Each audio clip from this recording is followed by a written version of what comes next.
পাঁচ শ্রেণীর লোকের দোয়া আল্লাহ তাআলা ফিরিয়ে দেন না, কবুল করেন। কয় শ্রেণী? আল্লাহর নবী সাল্লাল্লাহু আলাইহি ওয়াসাল্লাম বলেন, সালাতু দাওয়াতিন মুস্তাজাবা, তিন শ্রেণীর লোকের দোয়া আল্লাহ তাআলা ফিরিয়ে দেন না, কবুল করেন। কয় শ্রেণী? এই হাদিসের মধ্যে তিন শ্রেণী, মোট পাঁচ শ্রেণী। অন্য হাদিসের মধ্যে আরো দুই শ্রেণী আছে। সালাতু দাওয়াতিন মুস্তাজাবা, তিন শ্রেণীর দোয়া আল্লাহ তাআলা কবুল করেন, ফিরিয়ে দেন না। এক নাম্বার হচ্ছে দাওয়াতুল ওয়ালিদি লিওয়ালাদিহি, কোন বাবা যদি তার সন্তানের জন্য দোয়া করে, ওই দোয়া আল্লাহ তাআলা ফিরাইয়া দেন না। কোন বাবা মা সন্তানের জন্য দোয়া করলে সেই দোয়া আল্লাহ ফিরাইয়া দেন না। বাবা আর মায়ের দোয়ার মাঝে আর আল্লাহর মাঝে কোনো পর্দা থাকে না। বাবা মা সন্তানের জন্য দোয়া করতে দেরি হয়, সেই দোয়া আল্লাহর কাছে পৌঁছতে দেরি হয় না। বিপরীতে যদি কোনো বাবা মা সন্তানের জন্য বদদোয়া করে, সেটাও কিন্তু কবুল হয় না। দোয়া করলে যেমন কবুল হয়, বদদোয়া করলেও কিন্তু বদদোয়াও মিস হয় না। আপনি যদি আপনার বাবা মায়ের কাছ থেকে দোয়া নিতে পারেন, তাহলে সেই দোয়া আপনার জন্য উপকার হবে। আর যদি আপনি এমন কোন কাজ করেন যেই কাজের কারণে আপনার বাবা মায়ের অন্তর থেকে আপনার জন্য বদদোয়া আসে, সেই বদদোয়ার মাঝে আর আল্লাহর মাঝেও কোনো পর্দা থাকে। বনি ইসরাইলদের মাঝে জুরাইজ নামক একজন ব্যক্তি ছিল। কি নাম? জুরাইজ। সে ছিল অনেক বড় আল্লাহওয়ালা। পাহাড়ের গুহায় গিয়ে সে আল্লাহর ইবাদত করত। ছোট্ট একটা কামরা ছিল, কামরার ভিতরে ইবাদত করত। একদিন মা তাকে ডাকতে গেল। সে তখন নামাজের মধ্যে ছিল। কোথায়? নামাজের মধ্যে। মা ডাকলো, বাবা জুরাইজ, আমাকে একটু পানি দাও। সন্তান নামাজের মধ্যে, এই জন্য উত্তর দিতে পারছেন না। দ্বিতীয়বার আবার ডাক দিল, আবার উত্তর দিচ্ছে না, নামাজের মধ্যে আছে। তৃতীয়বার ডাক দিল, উত্তর দিচ্ছে না, নামাজের মধ্যে আছে। মায়ের অন্তর থেকে তখন বদদোয়া চলে আসছে। কি আসছে? বদদোয়া আসছে। মা বলছে, আল্লাহুম্মা লা তুমিতহু হাত্তা তুরিয়াহু বুজুহাল মুমিসাত। হে আল্লাহ, তাকে আপনি কোন বেশ্যা নারীর মুখ না দেখাইয়া মৃত্যু দিয়েন না। বেশ্যা নারীর মুখ না দেখাইয়া মৃত্যু দিয়েন। মায়ের বদদোয়া কবুল হয়ে গেছে। ঘটনা ঘটলো কি? তারপর একদিন একটা বেশ্যা নারী আসছে, আয়েশা বলতেছে, আমার সাথে জিনা করো। না, আমি তো বুজুর্গ মানুষ, এই কাজে আমি নেই। সে গিয়ে এই বেশ্যা নারী আরেকটা রাখালের সাথে জিনা করার মধ্য দিয়ে একটা সন্তান পেটে আসছে। সন্তান পেটে আসছে। সবাই বলা বলি শুরু করছে, আরে এই মহিলার কোনো স্বামী নাই, কিছু নাই, সন্তান আসলো কোথা থেকে? মহিলা এই বেশ্যা নারী বলতেছে, এই বুজুর্গ ব্যক্তি আমার সাথে জিনা করেছে, এই জিনার ফলে আমার পেটে বাচ্চা আসছে। নাউজুবিল্লাহ। সত্য না মিথ্যা? অপবাদ না? মিথ্যা ছিল। সকল মানুষ এসে, বনি ইসরাইলের লোকেরা এসে জুরাইজের যেই বাসস্থান কামরার মধ্যে ইবাদত করত, কামরা ভাঙা ফেললো। আরে সে তো বুজুর্গির আড়ালে অন্য কিছু আছে তার মাঝে। কি বলা শুরু করলো? দেখতে বুজুর্গ, উপরে ফিটফাট, ভিতরে কি সদরঘাট। দেখতে তো ভালো বুজুর্গ, নামাজ পড়ে, রোজা করে, সব করে, কিন্তু সে তো জিনাকারী। না, তাকে কোনো ছাড় দেওয়া যাবে না, বিচার করতে হবে। কিন্তু সে তো জানে সে জিনা করে না। সে আল্লাহর কাছে দোয়া করা শুরু করে, আল্লাহ আমাকে এই অপবাদ থেকে বাঁচা, এই অপবাদ থেকে বাঁচা। জুরাইজ সকল মানুষের সামনে আসলো, সকল মানুষের সামনে তাকে আনা হলো। কি করবে কিছু ভেবে পাচ্ছে না, বিচার হবে তার। এমন সময় জুরাইজ বলল, আমাকে একটা সুযোগ দাও, আমি শুধুমাত্র পেটের সন্তানকে জিজ্ঞেস করব, এই পেটের সন্তান কার? আচ্ছা, পেটের সন্তানকে জিজ্ঞেস করলে পেটের সন্তান উত্তর দিতে পারে? পারবে? সম্ভব? কিন্তু সে তো আল্লাহর বুজুর্গ ব্যক্তি, আল্লাহর ইবাদতকারী, আবেদ। যখন ডাক দিয়া বলতেছে, আল্লাহ বিপদে পড়ছি, কোনো উপায় নাই, এই মুহূর্তে তোমার সাহায্য ছাড়া আমার আর কোনো উপায় নাই, তোমার সাহায্য লাগবে। তোমার কুদরতের মাধ্যমে এই পেটের শিশুর মুখের ভাষাকে আপনি খুলে দিন। বলতেছে, হে বাচ্চা বলো তুমি তোমার বাবাকে। পেটে আছে বাচ্চা, এখনো পেট থেকে বের হয়নি। বললো কি, হে বাচ্চা বলো তোমার বাবাকে। পেট থেকে বলে উঠলো, আমার বাবা অমুক রাখাল, আপনি না। পেট থেকে বলে উঠছে। তখন দেখলো যে আসলেই তার উপর অন্যরা জুলুম করছে। অন্যরা কি জুলুম করছে? সে কোনো অপরাধী না। অপরাধী না হওয়া সত্ত্বেও তার উপর জুলুম করে তার ঘর, তার কামরা ভেঙে ফেলছে, তার ইবাদতখানা, খানকা ভেঙে ফেলছে। তখন মানুষেরা চাইলো যে আপনার এই কামরাটা আমরা স্বর্ণ রূপা দিয়ে বানাই দেবো, দরকার নাই, আমার যেমন ছিল তেমন বানাই দাও, আমি এর মধ্যে ইবাদত করতে থাকবো। বলা উদ্দেশ্য হচ্ছে, মায়ের দোয়া, বাবা মায়ের দোয়া যেমন কাজে লাগে, বাবা মায়ের বদদোয়া কি করে কাজে লাগে। এমন কোন কাজ করা যাবে না যেই কাজের কারণে বাবা মার অন্তর থেকে বদদোয়া আসে। এমন কোন কাজ করা যাবে? বলেন।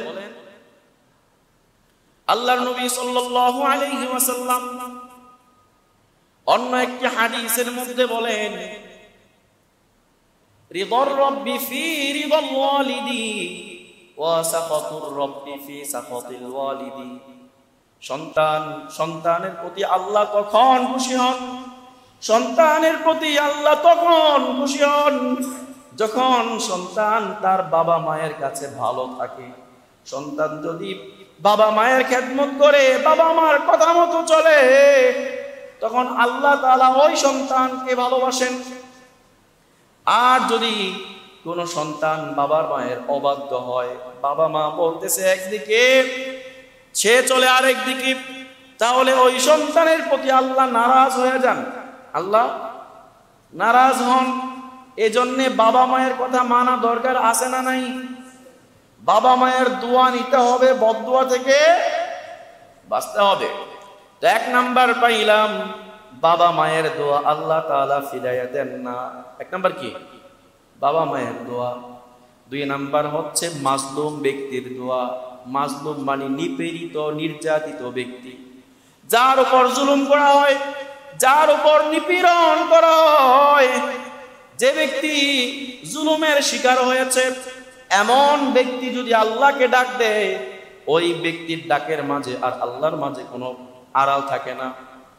আল্লাহর নবী বলেছেন, ইত্তাকি দাওয়াতাল মাজলুম, তোমরা মাজলুমের বদদোয়া থেকে বেঁচে থাকো। ফাইন্নাহু বাইনাহা ওয়া বাইনাল্লাহি হিজাবুন, কেননা মাজলুমের দোয়া আর বদদোয়ার মাঝে আর আল্লাহর মাঝে কোনো আড়াল থাকে না। কথাটা কার? আল্লাহর নবী। এই জন্যে মাজলুম ব্যক্তির দোয়াও কি আল্লাহ তাআলা কবুল করে নেন, আগে বা পরে। ছোট্ট একটা ঘটনা শোনাই, সৌদি আরবের রিয়াদের ঘটনা। কোথাকার? রিয়াদের। এক ব্যক্তির একটা জমি ছিল, বাড়ির পাশে একটা জমি। এই জমি সে চাষাবাদ করতেছে অথবা যে কোনো কাজকর্ম করতেছে, এরই মধ্যে অন্য একজন শক্তিশালী, পাওয়ারফুল, ক্ষমতাশালী লোকের নজর এই জমিনের উপর পড়ছে। পড়ার পর সে যে কোনো ভাবে হোক জমিটা দখল করে ফেলছে, দেয়াল দিয়ে ফেলছে। মিরাকুলাস প্রেয়ার এই নামে একটা বই আছে, বইয়ের মধ্যে ঘটনা উল্লেখ আছে। তো ক্ষমতাবান লোকটায় দেয়াল দিয়ে ফেলছে, দেয়াল দিয়ে তারপর বলতেছে জমি এটা আমার। জমিটা কার? মূলত আরেকজনের। কিন্তু সে ছিল দুর্বল, কিছু বলতে পারতেছে না, কি করবে? এরই মধ্যে সে মামলা দায়ের করলো। দুর্বল ব্যক্তি মামলা দায়ের করছে। মামলাতে যাওয়ার পর ওই যে শক্তিশালী ক্ষমতাসীন, সে আবার আরো কয়েকজন সাক্ষী বানাইছে, ভুয়া সাক্ষী। কি বানাইছে? ভুয়া সাক্ষী এরকম পাওয়া যায় না, টাকা পয়সা দিয়া ভুয়া সাক্ষী পাওয়া যায় না, ভুয়া সাক্ষী বানাইছে। সাক্ষী নিয়ে কোর্টে হাজিরা দেওয়ার পর যখন সাক্ষী দিছে, সে বলতেছে, সাক্ষীরা বলতেছে এই জমি অমুকেরই, মানে ওই ক্ষমতাসীন ব্যক্তির। সাক্ষী দেওয়ার পর তো সব কোর্টের রায় হয়ে গেছে যে অমুক ব্যক্তির জমিন, তার দলিল হয়ে গেছে। যেদিন দলিল হয়ে গেছে ওই দিন রাত্রে মজলুম ব্যক্তি, মানে যার জমি ছিল, সে আল্লাহর কাছে বলতেছে, আল্লাহ এই মুহূর্তে আমার আপনি ছাড়া কেউ নাই, কোর্টও আমার কথা মানতেছে না, কেউ আমার কথা শুনে না, জমি যে আমার এটা তো আপনি জানেন, আপনার কাছে বিচার দিলাম, আপনি যা করার করেন। এদিকে জমি পায়া তো ক্ষমতাসীন ব্যক্তি খুব খুশি, খুব আনন্দিত। তারা ওই যে যারা সাক্ষী দিয়েছিল, সাক্ষীদেরকে নিয়ে হোটেলে রেস্টুরেন্টে যাবে খাইতে আরামে। যে গাড়িতে উঠছে, গাড়ি অ্যাক্সিডেন্ট করে সবাই শেষ। গাড়ি অ্যাক্সিডেন্টে যে মালিক দাবি করছে সেও শেষ, সাক্ষীরাও সবাই শেষ।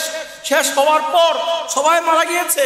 তার পরের দিন সকালে ওই যে মালিকানা দাবি করেছিল ক্ষমতাসীন ব্যক্তি, ওই ক্ষমতাসীন ব্যক্তি তার দলিলটা নিয়ে কোর্টে গিয়ে বলতেছে, এই জমির মালিক আমার স্বামী না, এই জমির মালিক অমুকে। জমিটা ফিরিয়ে দিল। আল্লাহ নবী এটাই বলছেন, ইত্তাকি দাওয়াতাল মাজলুম ফাইন্নাহু বাইনাহা ওয়া বাইনাল্লাহি হিজাবুন। তোমরা মাজলুমের বদদুয়া থেকে নিজেকে বাঁচিয়ে রাখো, কেননা মাজলুমের বদদুয়ার মাঝে আর আল্লাহর মাঝে কোনো তফাৎ থাকে না, কোনো আড়াল থাকে না। এজন্য কারো উপর জুলুম করা যাবে? শারীরিক জুলুম করাও যাবে না, মানসিক জুলুম করাও যাবে না, কোনো আর্থিক জুলুম করাও যাবে না, সম্পদগত কোনো জুলুম করা যাবে। 2 নাম্বার, যার দোয়া কবুল হয় সে কে? মাজলুম ব্যক্তির দোয়া কবুল হয়। 3 নাম্বার হচ্ছে মুসাফিরের দোয়া আল্লাহ ফিরাইয়া দেন না। মুসাফির যে সফর করে দূর থেকে আসলো, অথবা হজের সফর করলো, তাবলিগে আসলো, বা যেই কোনো সফর করে আসলো, এমন ব্যক্তির কাছে আপনারা দোয়া চাইবেন। এমন ব্যক্তির দোয়া আল্লাহ তাআলা কবুল করেন। হাদিসের মধ্যে আসছে, আল্লাহ নবী সাল্লাল্লাহু আলাইহি ওয়াসাল্লাম যে হাদিসের মধ্যে বলেছেন 3 জন ব্যক্তির দোয়া আল্লাহ কবুল করেন। 3 জনের মধ্যে একজন হচ্ছে দাওয়াতুল মুসাফির। দাওয়াতুল মুসাফির, মুসাফির ব্যক্তির দোয়া আল্লাহ তাআলা ফিরাইয়া দেন না। 4 নাম্বার হচ্ছে রোজাদার ব্যক্তির দোয়া। কার দোয়া? যে রোজা রাখছে, নফল রোজা হোক, ফরজ রোজা হোক, এমন ব্যক্তি কারোর জন্য দোয়া করলে, অথবা এমন ব্যক্তি নিজের জন্য দোয়া করলে আল্লাহ তাআলা সেটা কবুল করেন, আল্লাহ তাআলা ফিরাইয়া দেন না। আর 5 নাম্বার হচ্ছে কোন নেককার সন্তান যদি বাবা মায়ের জন্য দোয়া করে, সেই দোয়াও আল্লাহ ফিরাইয়া দেন। নেককার, আগে বলছিলাম নেককার বাবা মা সন্তানের জন্য দোয়া করলে সেটা ফিরাইয়া দেন না। 5 নাম্বার হচ্ছে নেককার সন্তান বাবা মায়ের জন্য দোয়া করলে সেই দোয়াটাও আল্লাহ ফিরাইয়া দেন না। এই 5 প্রকার মানুষ পাইলাম যাদের দোয়া আল্লাহ ফিরাইয়া দেন না, যাদের দোয়া আল্লাহ কবুল করে নেন। ইনশাআল্লাহ এই 5 প্রকার লোকের অন্তর্ভুক্ত হওয়ার চেষ্টা করব। আল্লাহ তাআলা তৌফিক দান করুন। তারপর নবীগণ দোয়া করতেন। আপনারা মনে করতে পারেন যে নবীগণ তো এমনি তাদের মুজিজা ছিল, অলৌকিকতা ছিল, চাইলেই এরা সবকিছু করতে পারতো না। এত কিছু করা সত্ত্বেও তারা আল্লাহর কাছে দোয়া করতেন কিনা? আদম আলাইহিস সালাম দোয়া করেছেন। হযরত আদম আলাইহিস সালাম জান্নাত থেকে যখন দুনিয়াতে আসলেন, দুনিয়াতে আসার পর আল্লাহর কাছে ক্ষমা চাওয়া শুরু করলেন। রব্বানা যালামনা আনফুসানা ওয়া ইল্লাম তাগফির লানা ওয়া তারহামনা লানাকুনান্না মিনাল খাসিরিন। আল্লাহর কাছে দোয়া করলেন, আল্লাহ রব্বানা যালামনা আনফুসানা, হে আল্লাহ আমাদের রব, আমরা নিজেদের উপর জুলুম করেছি। ওয়া ইল্লাম তাগফির লানা ওয়া তারহামনা, আপনি যদি আমাদেরকে মাফ না করেন, আপনি যদি আমাদের প্রতি অনুগ্রহ না করেন, তাহলে আমরা ক্ষতিগ্রস্তদের অন্তর্ভুক্ত হয়ে যাব। এই দোয়া কে করেছিলেন?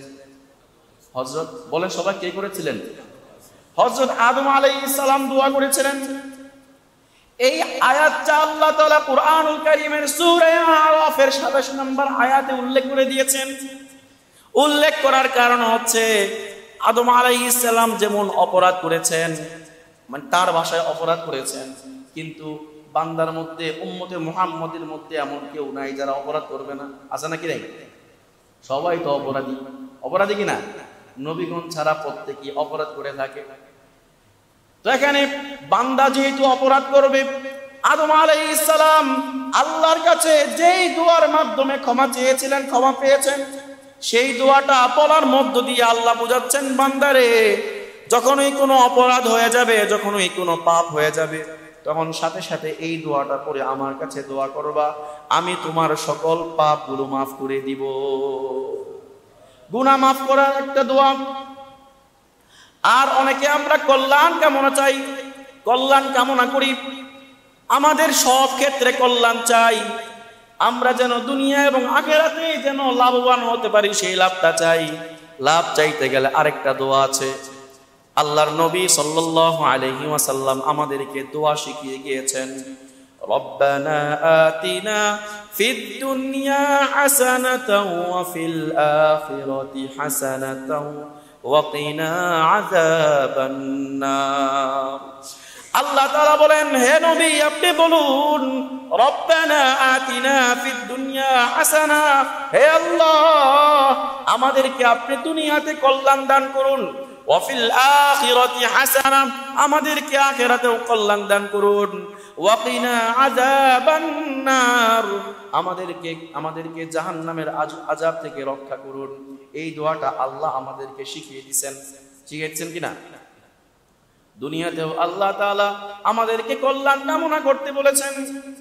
কারণ হচ্ছে, যদি দুনিয়ায় কোনো কল্যাণ না থাকে, দুনিয়ায় যদি সচ্ছলতা একেবারেই না থাকে, পুরাপুরি অসচ্ছল থাকে, অসচ্ছলতা অনেক সময় গুনাহের কারণ হয় কি না? বুঝেন নাই? ভিক্ষা চাওয়া এটা কি ভালো জিনিস? বলেন, ভালো জিনিস না। ভিক্ষা বৃত্তি করে কারা? তাদের অভাব অথবা স্বভাব নষ্ট, অভাব আছে অথবা কি স্বভাব নষ্ট, এরাই তো ভিক্ষা করে, তাই না? তো ভিক্ষা করা খারাপ জিনিস। সম্পদ যাদের নাই এরা ভিক্ষা অন্যের কাছে হাত পাতা ভালো জিনিস নেই। এই জন্য আল্লাহর কাছে দোয়া করতে হবে, আল্লাহ আমাদের কল্যাণ দান করুন, যেন হাত পাততে না হয়। দুনিয়াতে কল্যাণ কামনা করতে হবে, আর আখিরাতে কল্যাণ। আল্লাহ তাআলা দোয়া শিখিয়ে দিয়েছেন, আখিরাতে কল্যাণ কামনা করো, যেন কোনো আখিরাতে বিপদে না পড়ো। মিজানের পাল্লায় যেন তোমার আমলনামাগুলো ভারী হয়ে যায়। পুলসিরাতের মধ্যে যেন বৃষ্টির গতিতে পুলসিরাত পার হইতে পারো, এবং জাহান্নাম থেকে বেঁচে যেন তুমি জান্নাতে যাইতে পারো। এর জন্য আল্লাহর কাছে দোয়া করতে হবে। কোন দোয়া দিয়ে? রব্বানা আতিনা ফিদ দুনিয়া হাসানাতাও ওয়া ফিল আখিরাতি হাসানা ওয়া কিনা আযাবান নার। হযরত নূহ আলাইহিস সালাম দোয়া করেছেন, রব্বানা গফিরলি ওয়া লিওয়ালিদাইয়া ওয়া লিমান দাখালা বাইতিয়া মুমিনান ওয়া লিল মুমিনিনা ওয়াল মুমিনাত।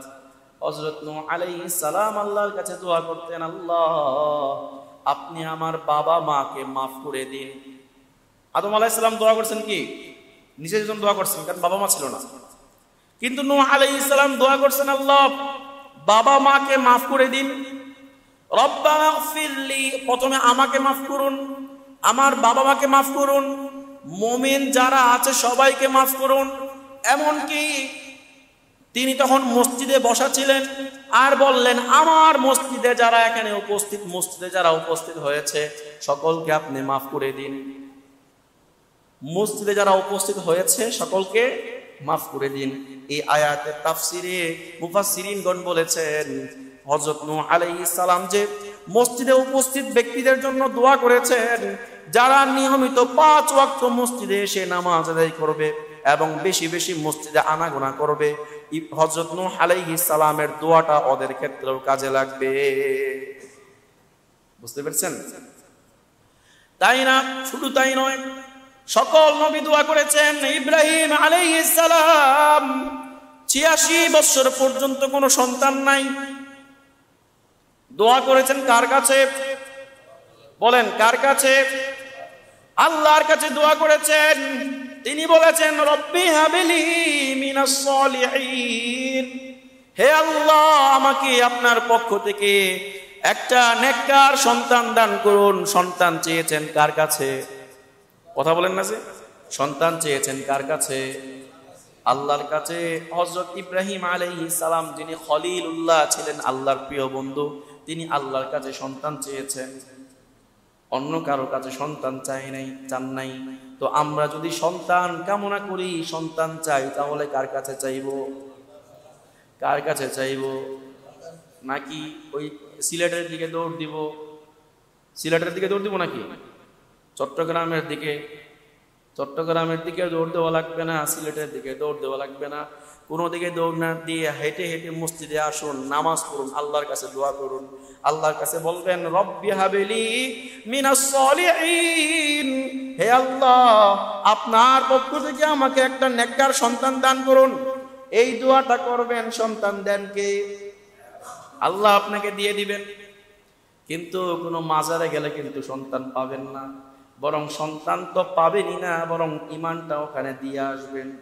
যেই ঈমানের মাধ্যমে আপনি জান্নাতে যাইতে পারতেন, যেই ঈমানের মাধ্যমে আপনি 10 দুনিয়ার সমান জান্নাত পাইতেন, যেই ঈমানের মাধ্যমে আপনি জাহান্নাম থেকে মুক্তি পাইতেন, সেই ঈমানটা পর্যন্ত দিয়ে আসবেন। ঈমান কি দিয়ে আসা যাবে? ঈমান রেখে মসজিদে আসবেন, ঈমান রেখে আল্লাহর কাছে বিশ্বাস রেখে দোয়া করবেন, সন্তান দিবেন কে? হযরত জাকারিয়া আলাইহিস সালামের সন্তান হয় না। ওনার ঘটনা বর্ণিত আছে, 80 বছর হয়ে যায়, কোনো সন্তান হয় না। কোন কোন বর্ণনায় 95 বছর হয়ে গেছে, একেবারে বৃদ্ধ হয়ে গেছে, বয়োবৃদ্ধ, কোনো সন্তান নাই, কোনো পরবর্তী জেনারেশন বাকি রাখার জন্য কোনো সন্তান নাই। তখন তিনি আল্লাহ তাআলার কাছে দোয়া করেছেন। কার কাছে? একবার হযরত জাকারিয়া আলাইহিস সালাম মারিয়াম আলাইহিস সালামের কাছে মসজিদে আসলেন। আসার পর দেখতে পেলেন মারিয়াম আলাইহিস সালামের কাছে বেমৌসুমি ফল। বেমৌসুমি বুঝেন না? এই সময় কি আম পাওয়া যায়? এই সময় কোন লোক যদি আম খায়, কিরে কই থেকে আম আইলো, আম কই থেকে পাইলি? এই সময় কাঁঠাল পাইলি কই থেকে? প্রশ্ন আসবে না? দেখতেছেন হযরত মারিয়াম আলাইহিস সালাম বেমৌসুমি ফল খাইতেছেন। জাকারিয়া আলাইহিস সালাম জিজ্ঞেস করলেন, মারিয়াম, তোমার কাছে তো আমি এখানে আমি ছাড়া কেউ আসে না, তোমার কাছে ফল কে নিয়ে আসলো? আর দ্বিতীয়ত তোমার কাছে বেমৌসুমি ফল কোত্থেকে আসলো? একে তো ফল দেওয়ার মতো কেউ নাই, দ্বিতীয়ত বেমৌসুমি ফল, মৌসুম ছাড়া অন্য মৌসুমের ফল কোত্থেকে আসলো? তখন মারিয়াম আলাইহিস সালাম বললেন, হাদা মিন ইনদিল্লাহ, এই যে বেমৌসুমি ফল আমার কাছে এসেছে, এটা একমাত্র আল্লাহর পক্ষ থেকে এসেছে। কার পক্ষ থেকে?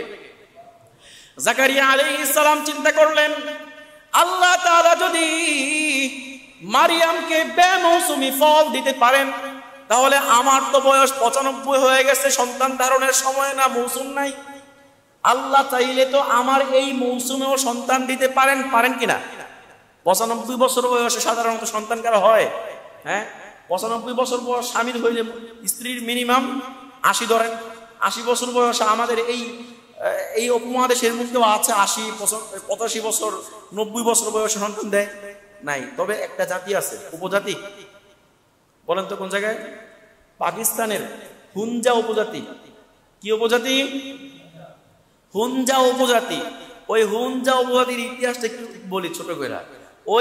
ওখানকার মহিলারা 70-80 বছর বয়সে নির্দ্বিধায় স্বাভাবিকভাবে বাচ্চা দিতে পারে। 70-80 বছর বয়সে। কারণ হইল এদের আমাদের চেয়ে অনেক বেশি আয়ু পায়। তাদের গড় আয়ু 120 বছর। গড় আয়ু কত? আর আমাদের গড় আয়ু 60 থেকে 70, তাই না? আর হুঞ্জা উপজাতির গড় আয়ু হচ্ছে 120 বছর। তারা পাহাড়ে বাস করে। এক একজন মহিলা পানি আনতে গেলেও 18 থেকে 20 কিলোমিটার হাঁটতে হয়। যেই লোকটা প্রতিদিন শুধু পানি আনতে গিয়ে 18 থেকে 20 কিলোমিটার হাঁটে, সেই মহিলার, সেই মানুষের ভিতরে রোগ জমতে পারে? বলেন, রোগ থাকতে পারে? আমাদের ভিতরে এত রোগ শোক, এত বড় বড় রোগ যে আসে, কি কারণে আসে জানেন? মূলত আগের মানুষের মধ্যে রোগ ছিল না, আমাদের মধ্যে এত রোগ। মেন কারণটা হচ্ছে আগের মানুষ পরিশ্রম করত, পরিশ্রমী ছিল। এখন আমরা পরিশ্রম করি না, আমরা হয়ে গেছি অলস, আমরা এখন আরাম প্রিয় হয়ে গেছি। এই কারণে আমাদের ভিতরে রোগ ব্যাধি বাসা বাঁধে। আর হুঞ্জা উপজাতির মহিলাদের মধ্যে কোনো রোগ আসে না, কারণ তারা পানি আনতে গেলেও 18 থেকে 20 কিলোমিটার দৈনিক হাঁটা লাগে। এজন্যে এদের 50 বছর 60 বছর 60 বছর পর্যন্ত এক একটা মহিলাকে যুবতী মনে হয়। 60 বছর পর্যন্ত এক একটা মহিলাকে দেখলে মনে হবে 20 বা 22 বছরের মহিলা, এমন মনে হবে। আর তারা যে খায়, আমাদের মতো এতটা তৈলাক্ত খাবার খায় না, আমাদের মতো এতটা মানে পোড়া ভাজা পোড়া খায় না, আমাদের মতো এতটা বাজে জিনিস খায় না। এরা শুধুমাত্র সবচেয়ে মেন খাবারটা হইলো এপ্রিকট। একটা ফল আছে না, এপ্রিকট, চিনেন? এপ্রিকট, এই এপ্রিকট ফলটা ওখান থেকে আসে। ওদের মেন খাদ্য হলো এপ্রিকট ফলটা, এটা খায়। আর এটার মাধ্যমে পুষ্টি অনেক থাকে, মানে চলাফেরা, লাইফ স্টাইল সবকিছুই ভালো, খাবার দাবার সেটাও ভালো। তারা ব্যায়াম করতেছে, জগিং করতেছে, হাঁটতেছে, ভিতরে কোনো চর্বি জমতেছে না, যার কারণে এদের আয়ুটা অনেক বেশি, 120 বছর পর্যন্ত। তো আমার বলার উদ্দেশ্য, তখনকার জামানাতে তো মানে 90 বছর 95 বছর বয়সে সাধারণত কি বাচ্চা হয় না? তো হযরত জাকারিয়া আলাইহিস সালামের বয়স 95 হয়ে গেছে, বাচ্চা হওয়ার কথা না। যখন দেখলেন মারিয়ামের কাছে আল্লাহ তাআলা বেমৌসুমি ফল দান করছেন, তখন তার জাকারিয়া আলাইহিস সালামের মাথায় আসছে, যদি মারিয়াম আলাইহিস সালামকে আল্লাহ তাআলা বেমৌসুমি ফল খাওয়াইতে পারেন, তাহলে আমারও তো এই সময় সন্তান ধারণের, সন্তান দেওয়ার মৌসুম না, আল্লাহ চাইলে আমাকে সন্তান দিতে পারেন কিনা।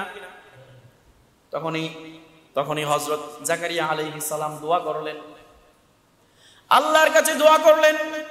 হুনালিকা দা জাকারিয়া রাব্বা, জাকারিয়া আলাইহিস সালাম আল্লাহর কাছে বললেন, আল্লাহ, সন্তান দেওয়ার মালিক তো তুমি ছাড়া এমন কেউ নাই যে আমাকে সন্তান দিবে, এমন কেউ আছে নাকি? এখন যদি আমার কোনো সন্তান না হয় আর আমি এরই মধ্যে মৃত্যুবরণ করি, তাহলে আমার নাম নেওয়ার মতো, আমার জন্য দোয়া করার মতো লোকও পাওয়া যাবে না, যাবে নাকি? এজন্য আপনার পক্ষ থেকে আমাকে নাম নেওয়ার মতো হইলেও একজন সন্তান দান করুন। দোয়া করছেন আল্লাহর কাছে, জাকারিয়া আলাইহিস সালাম দোয়া করেন আল্লাহর কাছে। তো সকল নবী দোয়া করছেন একমাত্র আল্লাহর কাছে। আমাদের দোয়াটা হবে কার কাছে?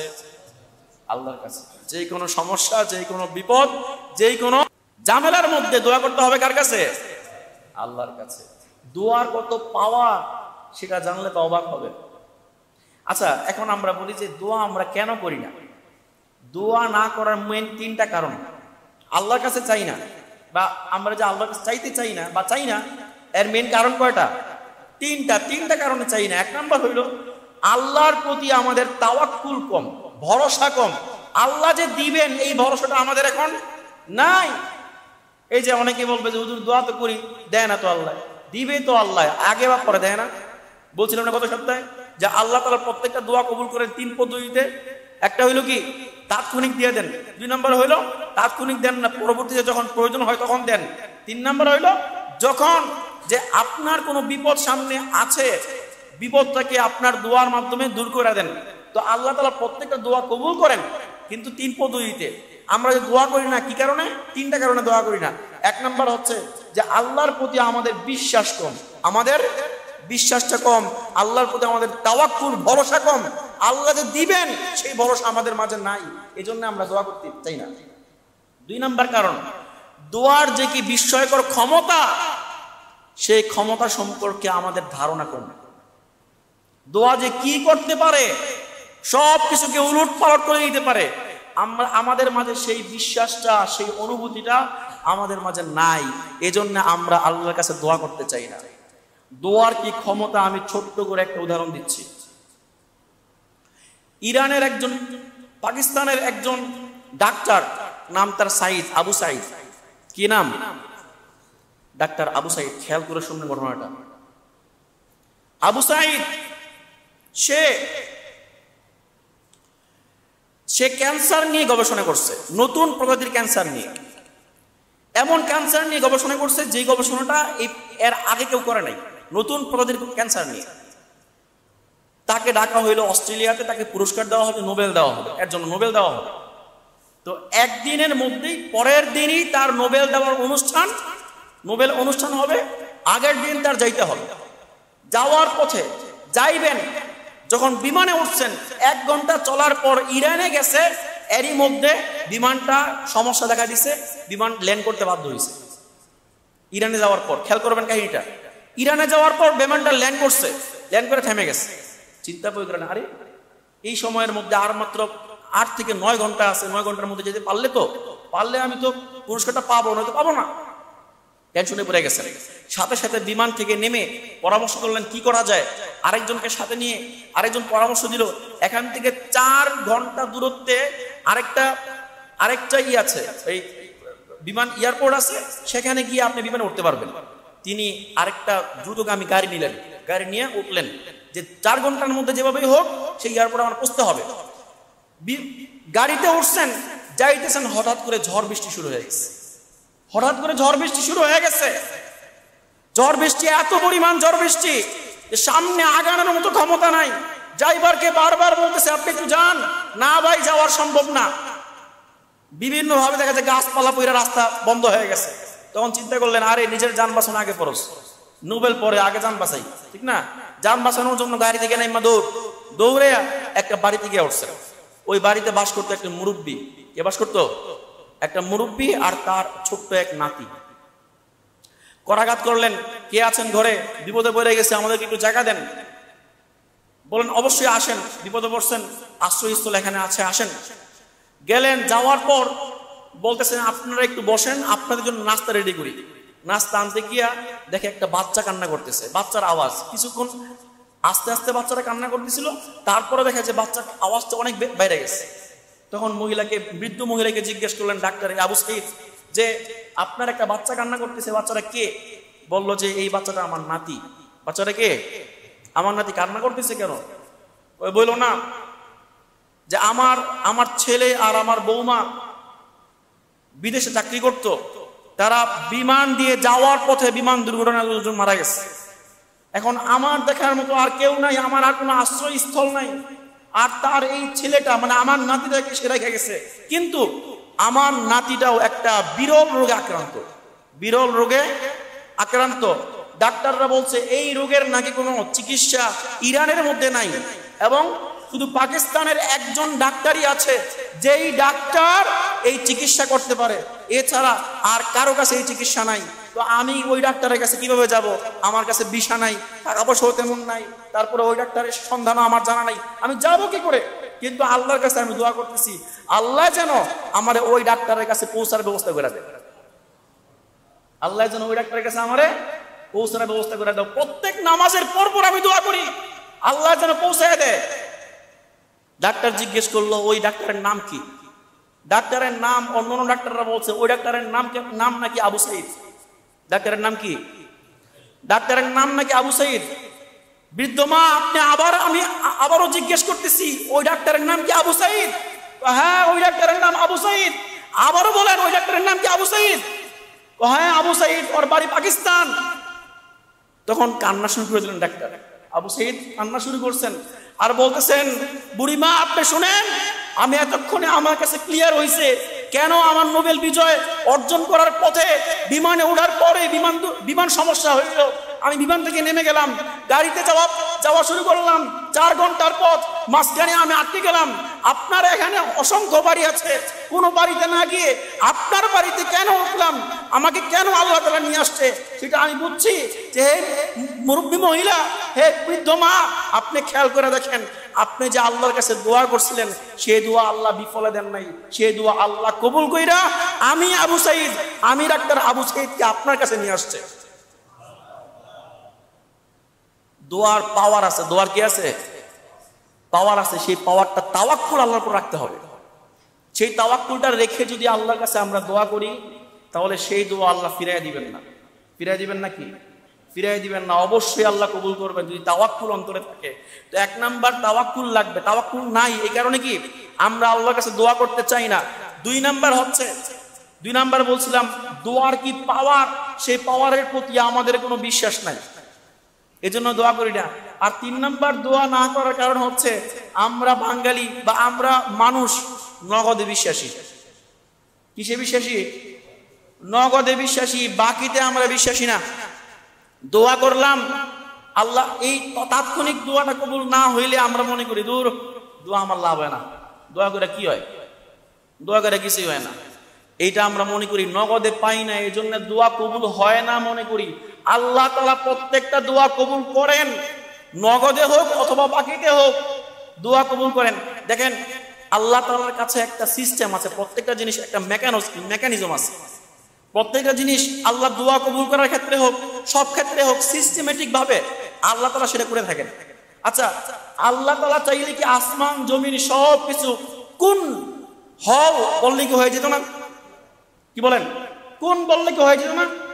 আল্লাহ তাআলা বলেন ওয়া ইযা আরাদাল্লাহু শাইআন আন ইয়াকুলা লাহু কুন ফায়াকুন, যে আমি যখন কোনো কিছু চাই, করতে চাই, তখন বলি কুন, হও, হয়ে যায়।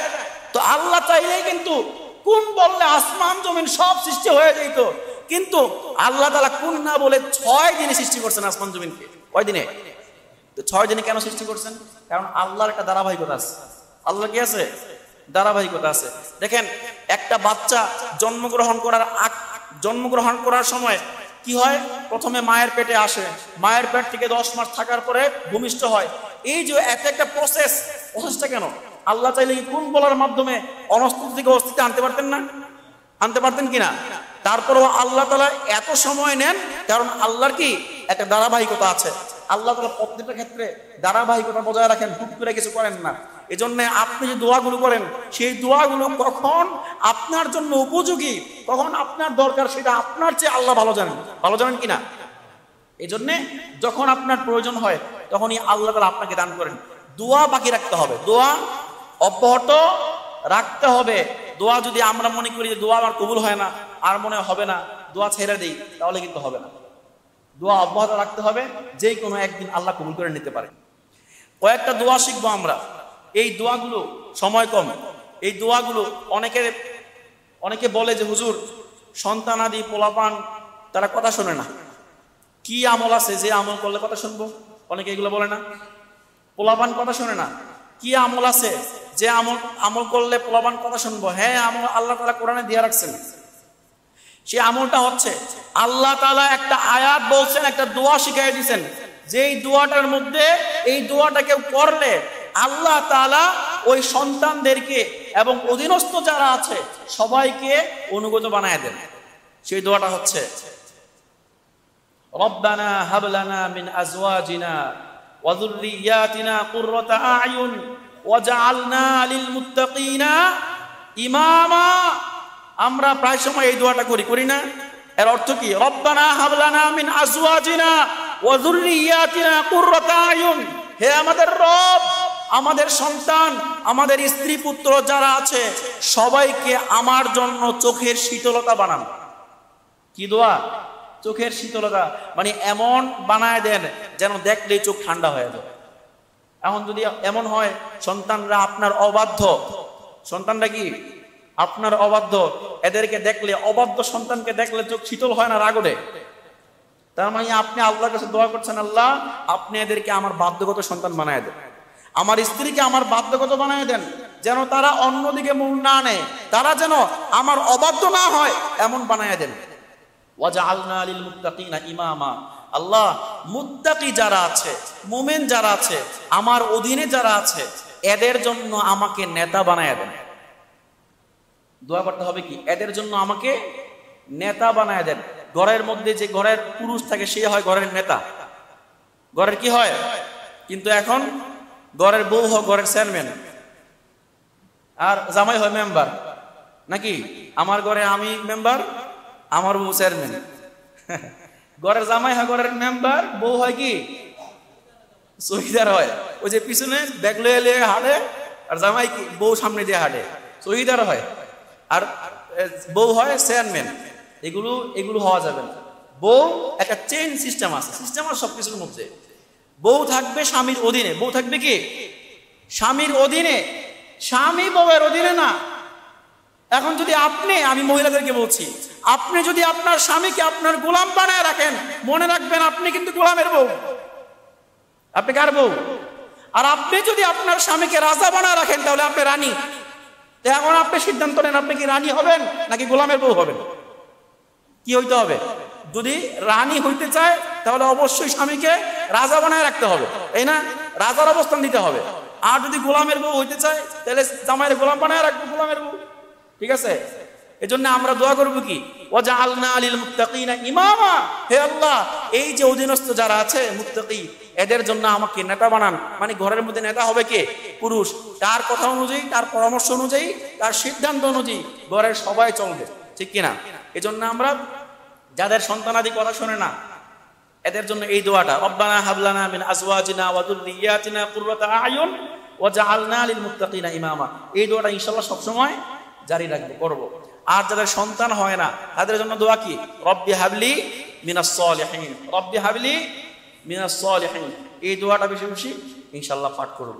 যাই হোক, অনেক আলোচনায় ছিল, বাকি রয়ে গেছে, কখনো সুযোগ হইলে ইনশাআল্লাহ করব। যতটুকু বলা হলো, আল্লাহ তাআলা বিষয়গুলোর প্রতি আমল করার তৌফিক দান করুন। যারা কাবলা জমা পড়ি নাই